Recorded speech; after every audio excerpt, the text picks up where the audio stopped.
Growing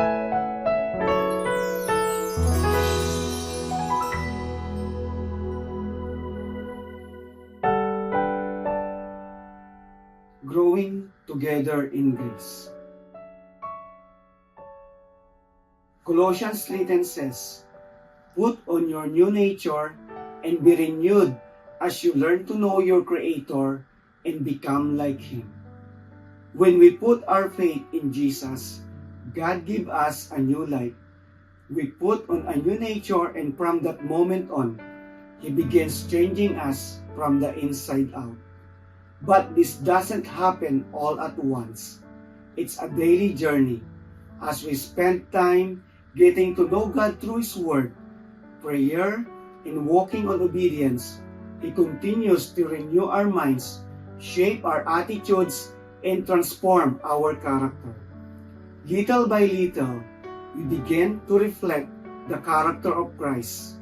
We become more compassionate, more humble, more gentle, more patient, not because of our own strength, but because God is at work in us. The more we know God, the more we become like Him. That's what spiritual growth is all about.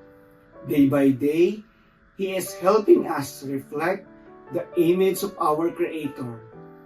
And we don't grow alone.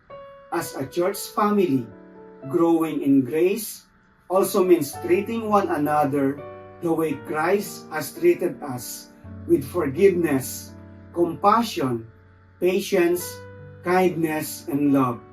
As each of us grows, our whole church grows stronger together.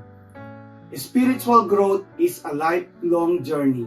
Every day, God is patiently shaping us to become more like Jesus. So let us keep growing together in His grace, trusting that He is faithfully working in each one of us. Blessings to everyone.